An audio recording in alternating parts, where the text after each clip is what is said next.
Item ಯಾವುದೇ ಇರಲಿ try ಮಾಡಿ Aachi chicken masala. Aachi chicken masala.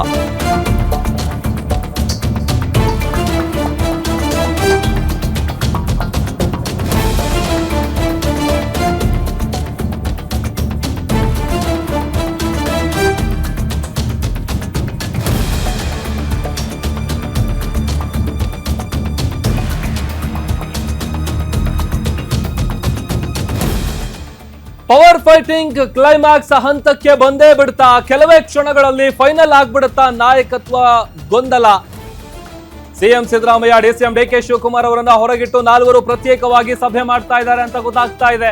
Rahul Gandhi, AICC ಅಧ್ಯಕ್ಷ ಮಲ್ಲಿಕಾರ್ಜುನ್ ಖರ್ಗೆ, ಸುರ್ಜೇವಾಲಾ, ಕೆಸಿ ವೇಣುಗೋಪಾಲ್ ಪ್ರತ್ಯೇಕವಾದಂತ ಮಾತುಕತೆ ನಡೆಸ್ತಾ ಇದ್ದಾರೆ.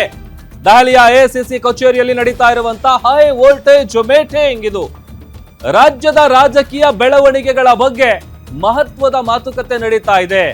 ನಾಯಕತ್ವ ವಿಚಾರದಲ್ಲಿ ನಾಲ್ವರು ನಾಯಕರಿಂದ ಗಂಭೀರವಾದಂತ ಚರ್ಚೆ ಆಗ್ತಾ ಇದೆ. ಸಿದ್ದರಾಮಯ್ಯ ಅವರನ್ನ ಸಿಎಂ ಆಗಿ ಮುಂದುವರಿಸಬೇಕಾ ಬೇಡವಾ, ಡಿಕೆ ಶಿವಕುಮಾರ್ಗೆ ಪವರ್ ಕೊಡ್ಬೇಕಾ ಬೇಡವಾ, ಇದೇ ವಿಚಾರಕ್ಕೆ ಸಂಬಂಧಪಟ್ಟಂತೆ ಮಹತ್ವದ ಮಾತುಕತೆಯನ್ನ ಪ್ರತ್ಯೇಕವಾಗಿ ಅವರನ್ನ ಹೊರಗಿಟ್ಟು, ಅಂದ್ರೆ ಸಿಎಂ ಡಿಸಿಎಂ ಅವರನ್ನ ಹೊರಗಿಟ್ಟು ಪ್ರತ್ಯೇಕವಾದಂತ ಮೀಟಿಂಗ್ ಅನ್ನ ಹೈಕಮಾಂಡ್ ನಾಯಕರು ಮಾಡ್ತಾ ಇದ್ದಾರೆ. ಅಲ್ಲಿಗೆ ಕೆಲವೇ ಕ್ಷಣಗಳಲ್ಲಿ ಇದಕ್ಕೆ ಸಂಬಂಧಪಟ್ಟಂತ ಒಂದು ಕ್ಲಾರಿಟಿ ಸಿಕ್ಬಿಡುತ್ತಾ? ಸಾಕಷ್ಟು ಕುತೂಹಲ ಕೆರಳಿಸ್ತಾ ಇದೆ ಈ ಒಂದು ಮೀಟಿಂಗು. ಸಿದ್ದರಾಮಯ್ಯ ಅವರನ್ನ ಸಿಎಂ ಆಗಿ ಮುಂದುವರಿಸಬೇಕಾ ಬೇಡವಾ, ಡಿ ಕೆ ಶಿವಕುಮಾರ್ ಅವರಿಗೆ ಪವರ್ ಕೊಡ್ಬೇಕಾ ಬೇಡವಾ, ಇದೇ ವಿಚಾರ ಈಗ ಒಂದು ರೀತಿ ದಿ ಎಂಡ್ ಅನ್ನುವಂಥ ಪರಿಸ್ಥಿತಿಗೆ ಬಂದು ನಿಂತಿದೆ. ಮಾರುತಿ, ಈಗ ಸಾಕಷ್ಟು ವಿಚಾರ ಹೇಳ್ತಾ ಇದ್ರಿ, ಬಟ್ ಈಗ ಪ್ರತ್ಯೇಕವಾಗಿ ಮಾತುಕತೆ ನಡೆಸ್ತಾ ಇದ್ದಾರೆ 4 ಜನ ಲೀಡರ್ಸ್ಗಳು, ಹೈಕಮಾಂಡ್ ಲೀಡರ್ಸ್ ಅಂತ ಗೊತ್ತಾಗ್ತಾ ಇದೆಯಲ್ಲ. ಸೊ ಅಲ್ಲಿಗೆ ಇವತ್ತೊಂದು ಕ್ಲಿಯರ್ ಪಿಕ್ಚರ್ ಸಿಗಬಹುದಾ, ನಿರೀಕ್ಷೆ ಮಾಡ್ಬೋದಾ ಅಂತ? ಪ್ರಭು, 11 ಗಂಟೆಗೆ ಆರಂಭ ಆದಂತಹ ರಾಹುಲ್ ಗಾಂಧಿ ಜೊತೆಗಿನ ಸಭೆ ಸುಮಾರು 1 ಗಂಟೆವರೆಗೂ ಕೂಡ ಮುಂದುವರಿತು. 1 ಗಂಟೆ ಆದ ಬಳಿಕ ಈಗ ಪ್ರತ್ಯೇಕವಾಗಿ 4 ಎಐಸಿಸಿ ಮುಖಂಡರು ಪ್ರತ್ಯೇಕವಾಗಿ ಸಭೆ ಮಾಡ್ತಾ ಇದ್ದಾರೆ. ಇದು ಭಾಳಷ್ಟು ಇಂಟ್ರೆಸ್ಟಿಂಗ್ ಆಗಿರುವಂಥ ಒಂದು ವಿಚಾರ. ಸಿದ್ದರಾಮಯ್ಯ ಯಾವೆಲ್ಲ ರಿಪೋರ್ಟನ್ನು ತೆಗೆದುಕೊಂಡು ಹೋಗಿದ್ರೋ ಆ ರಿಪೋರ್ಟನ್ನು ಕಾಂಗ್ರೆಸ್ ಹೈಕಮಾಂಡ್ ಕೊಟ್ಟು ಅದಕ್ಕೆ ಸಂಬಂಧಪಟ್ಟಂತೆ ವಿವರಣೆ ಕೊಡುವಂಥ ಒಂದು ಕೆಲಸವನ್ನು ಮಾಡಿದ್ದಾರೆ. ನಾನು ಈಗಾಗಲೇ ಹೇಳಿದೆ, 4 ಅಜೆಂಡಾಗಳನ್ನು ಇಟ್ಕೊಂಡು ದೆಹಲಿಗೆ ಬಂದಿದ್ದರು ಅಂತ.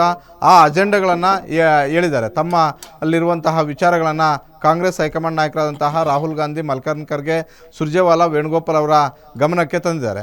ಈಗ ಇವರು ಸಿದ್ದರಾಮಯ್ಯ ಮತ್ತು ಡಿ ಕೆ ಶಿವಕುಮಾರ್ ಅವರನ್ನು ಹೊರಗಿಟ್ಟು ಪ್ರತ್ಯೇಕವಾಗಿ ಎಐಸಿಸಿ ಕಚೇರಿಯ ಒಂದು ಕೊಠಡಿಯಲ್ಲಿ 4 ಕೂತು ಚರ್ಚೆ ಮಾಡ್ತಾ ಇರೋದು ನೋಡಿದ್ರೆ ಬಹುತೇಕ ಸಿದ್ದರಾಮಯ್ಯ ಮತ್ತು ಡಿ ಕೆ ಶಿವಕುಮಾರ್ ಅವರು ಇಷ್ಟು ದಿನ ಕಾಲ ಯಾವುದಕ್ಕೆ ಅಗ್ಗಜಗ್ಗಾಟ ಮಾಡ್ತಿದ್ರು, ಯಾವುದಕ್ಕೆ ಹೇಳಿಕೆಗಳು ಪ್ರತಿ ಹೇಳಿಕೆಗಳು ಬರ್ತಿದ್ವು ಎರಡೂ ಬಣಗಳಿಂದ, ಅದಕ್ಕೆ ಕೆಲವೇ ಕ್ಷಣಗಳಲ್ಲಿ ತೆರೆ ಬೀಳುವಂಥ ಒಂದು ನಿರ್ಧಾರಗಳು ಆದರೂ ಕೂಡ ಆಶ್ಚರ್ಯ ಇಲ್ಲ. ಅದರಲ್ಲಿ ಒಂದು ವಿಚಾರ ಅದಕ್ಕೂ ಮೊದಲು ರಾಜ್ಯಸಭೆದಾಗಿರ್ಬೋದು, ಸಂಪುಟ ಪುನರಚನೆ ವಿಚಾರ ಆಗಿರ್ಬೋದು, ಇವೆರಡೂ ಕೂಡ ಆಗಲೇಬೇಕು ಅನ್ನುವಂಥ ಒಂದು ರೀತಿಯಲ್ಲಿದೆ. ನಾಯಕತ್ವ ಬದಲಾವಣೆ ಆದರೆ ಸಂಪುಟ ಪುನರಚನೆ ಇಲ್ಲ. ಒಂದು ವೇಳೆ ಸಂಪುಟ ಪುನರಚನೆಗೆ ಅವಕಾಶ ಮಾಡಿಕೊಟ್ಟಿದ್ದಾದರೆ ಇನ್ನು ಮೇಲೆ ನಾಯಕತ್ವ ವಿಚಾರ ಚರ್ಚೆಗೆ ಬರೋದಿಲ್ಲ. ಬಹುತೇಕ ಒಂದು ಸ್ಪಷ್ಟವಾದಂಥ ಒಂದು ಸಂದೇಶ ಡಿ ಕೆ ಶಿವಕುಮಾರ್ ಅವ್ರಿಗೂ ಬರ್ಬೋದು, ಅವರನ್ನು ಬೆಂಬಲಿಸ್ತಾ ಇರುವಂಥ ಒಂದು ಪಡೆಗೂ ಬರ್ಬೋದು. ಈ ಅವಧಿಗೆ ಸಿದ್ದರಾಮಯ್ಯ ಅವರು ಮುಂದುವರಿತಾರೆ, ಡಿ ಕೆ ಶಿವಕುಮಾರ್ ಅವರು ಮುಂದಿನ ಅವಧಿವರೆಗೂ ಕಾಯಲೇಬೇಕು ಅನ್ನುವಂಥ ಒಂದು ಸಂದೇಶ ರವಾನೆ ಆಗ್ಬೋದು.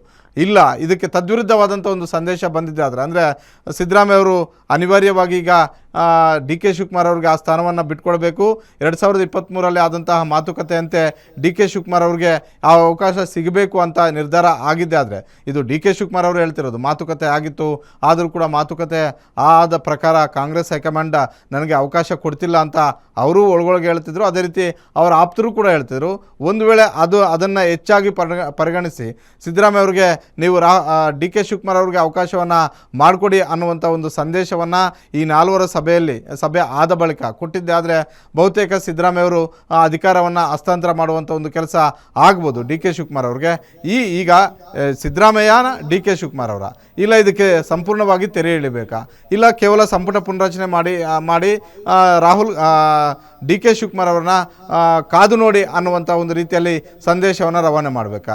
ಇದಕ್ಕೆ ಸಂಬಂಧಪಟ್ಟಂತೆ ಒಂದು ಸ್ಪಷ್ಟವಾದಂಥ ಒಂದು ನಿರ್ಧಾರಕ್ಕೆ ಬರುವ ಸಲುವಾಗಿಯೇ ಈಗ ಈ 4 ಕೂಡ ಪ್ರತ್ಯೇಕವಾದಂಥ ಒಂದು ಸಭೆಯನ್ನು ಮಾಡ್ತಾ ಇರುವಂಥದ್ದು ಸಹಜ. ಒಳಗಡೆ ಅವ್ರು ಏನೇ ಕೂಲಾಗಿದ್ದರೂ ಕೂಡ ಹೊರಗಡೆ ಕೂತಿರುವಂತಹ ಸಿದ್ದರಾಮಯ್ಯ ಮತ್ತು ಡಿ ಕೆ ಶಿವಕುಮಾರ್ ಅವ್ರಿಗೆ ಅವರ ಮುಖದಲ್ಲಿ ಒಂದಷ್ಟು ಟೆನ್ಷನ್ ಇದ್ದೇ ಇರುತ್ತೆ.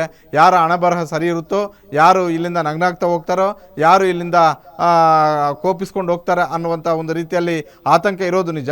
ಇನ್ನೇನು ಅದಕ್ಕೆ ಕೆಲವೇ ನಿಮಿಷಗಳಲ್ಲಿ, ಕೆಲವೇ ಗಂಟೆಗಳಲ್ಲಿ ಒಂದು ಉತ್ತರವನ್ನು ಕಂಡುಕೊಳ್ಳುವಂಥ ಒಂದು ಕೆಲಸ ಕಾಂಗ್ರೆಸ್ ಹೈಕಮಾಂಡ್ ಮಾಡಬಹುದು. ಹೀಗಾಗಿ ಇವತ್ತು ಮಂಗಳವಾರ ಯಾರಿಗೆ ಲಕ್ಕ ಕುಲಾಯಿಸುತ್ತೋ, ಯಾರು ಇನ್ನಷ್ಟು ದಿನಗಳ ಕಾಲ ಕಾಯಲೇಬೇಕಾದಂಥ ಒಂದು ಪರಿಸ್ಥಿತಿ ಬರುತ್ತೋ ಅನ್ನುವಂಥದ್ದನ್ನು ಕಾದು ನೋಡಬೇಕಾಗಿದೆ Prabhu. Okay, thank you Maruti.